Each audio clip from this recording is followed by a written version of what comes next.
dos Reis, capítulo 4, um texto que nós conhecemos com muita propriedade. E eu quero que você olhe esse texto a partir dessa perspectiva que o Espírito vai nos conduzir.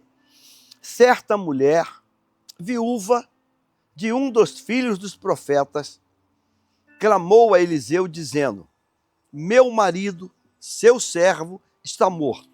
E o Senhor sabe que este seu servo temia o Senhor Deus. Mas veio o credor para levar os meus 2 filhos como escravos. Eliseu perguntou à mulher: o que posso fazer por você?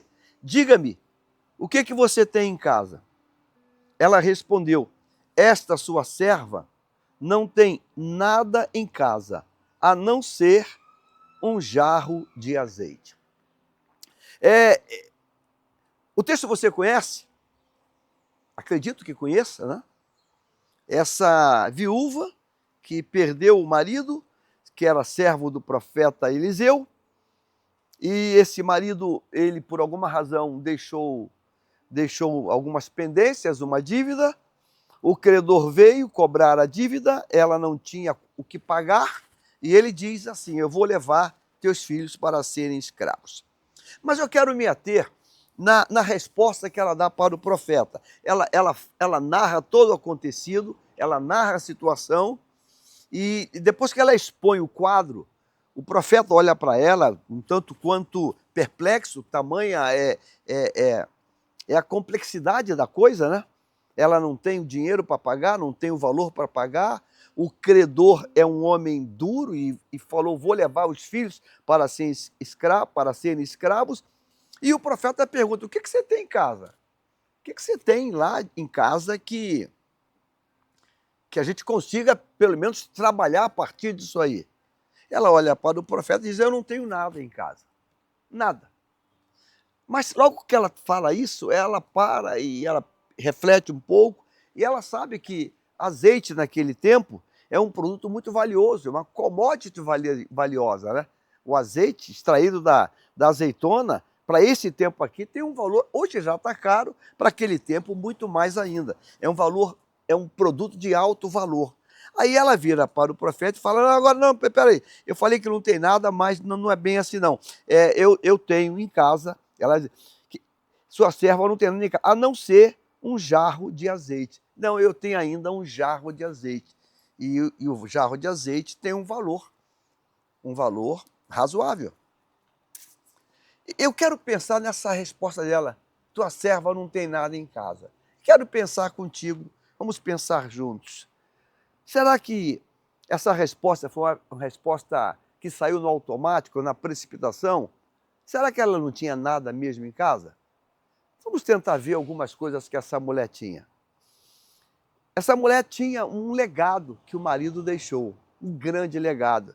Porque ela começa o texto dizendo assim: o meu marido, seu servo, está morto. Então, o marido daquela mulher era um servo do profeta Eliseu.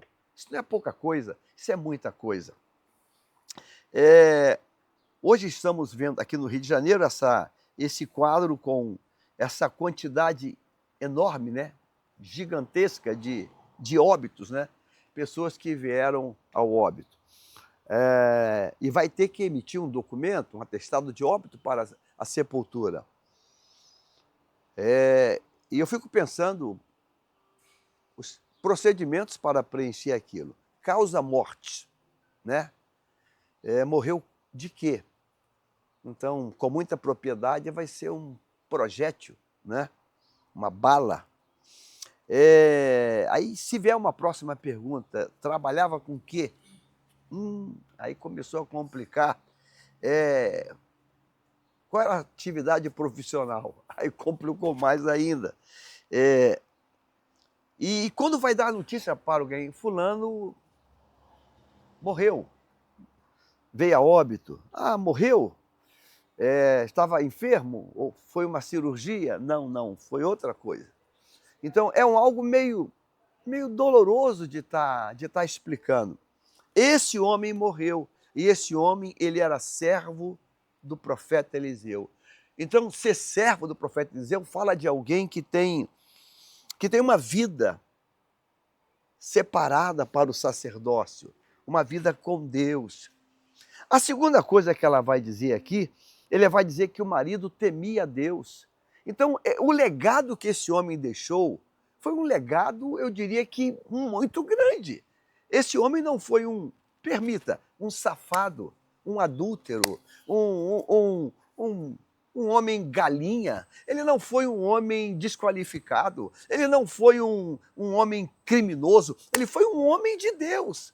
Então é um legado. Isso é um legado. Aí ela continua andando e ela fala, os meus 2 filhos, o credor veio para tomar eles. Então essa mulher tem uma família unida. E a prova dessa família unida, essa dádiva, que ela tem 2 filhos que estão com ela em casa. Porque o milagre, quando vem, ele diz assim, ó, volte para casa, pegue vasilhas e feche a porta com os teus filhos. Então, essa mulher tem uma família unida. A família dela está unida, está junto. Quanto vale isso? Isso vale muito. Isso vale muito. Mas a gente só olha, parece que é o que, não sei. A gente não olha numa visão macro, numa visão grande angular. O que você tem em casa? O que eu tenho em casa? Eu tenho um legado espiritual. Eu tenho um marido que foi temente a Deus. Eu tenho um marido que derramou fé aqui em casa. A fé que ele derramou, eu absorvi. Eu também tenho a fé do meu marido. E por isso eu estou falando com o senhor, profeta. E eu tenho filhos abençoados. Eu tenho uma família unida. Eu tenho uma família unida.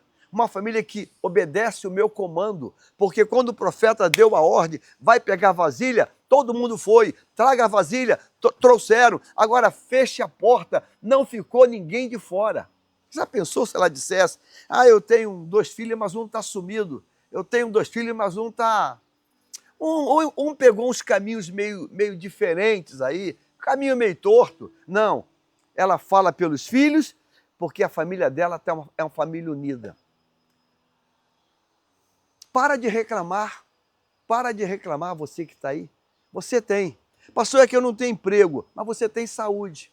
Não é que eu não tenho emprego, mas você tem uma mulher que te ama, uma esposa que te ama. Mas eu não tenho emprego, mas você tem um filho que te ama. Você tem uma casa que é uma casa que é uma casa organizada. Então, para de reclamar. Para. Só vê o que lembra a história do copo? Copo meio cheio? Lembra? O copo vazio? Não, meu copo não está cheio até a boca, mas tem bastante líquido aqui. Ainda tem. Então, a gente fica negativo, pessimista.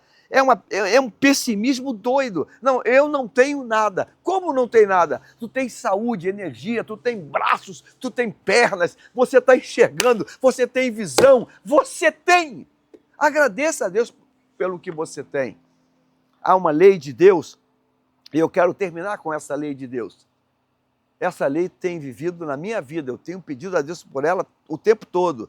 Quem é fiel no pouco, é colocado no muito. Quem agradece o pouco, vai chegar lá.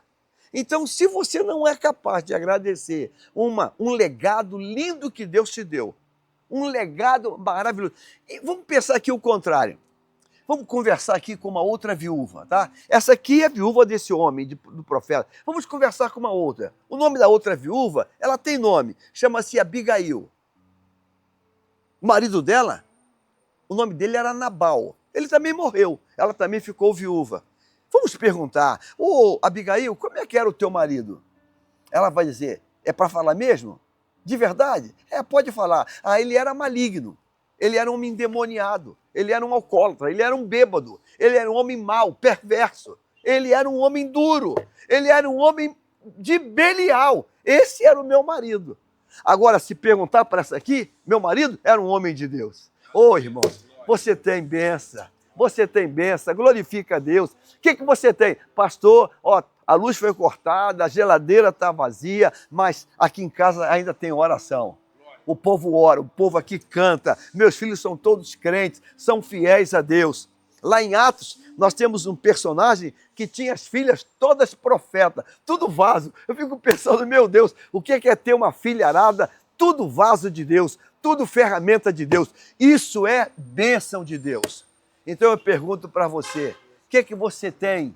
Você vai dizer, eu tenho vida, eu estou vivo, eu tenho uma glória para dar hoje, eu tenho uma aleluia para dar hoje, eu estou vivo, eu tenho saúde, aqui ó, mão, perna, aqui ó, eu tenho a bênção de Deus, você tem isso, então agradeça a Deus por isso, amém?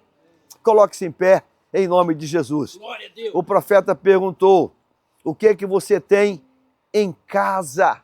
Nunca mais diga eu não tenho nada. Você tem um nome escrito no livro da vida. Diga que você vai para o céu. Diga que você é de Deus. Diga que você tem o Espírito Santo. Em nome de Jesus. Pai, eu quero te agradecer, Pai. Eu tenho a tua bênção. Eu tenho a tua provisão. Eu tenho a tua nuvem. Eu tenho a tua presença, a tua coluna. Ó Pai, eu tenho uma família. Eu tenho graça. Eu tenho saúde. Eu tenho muita coisa, Deus. Eu sou um bem-aventurado. Em nome de Jesus, dizemos todos amém. Deus abençoe.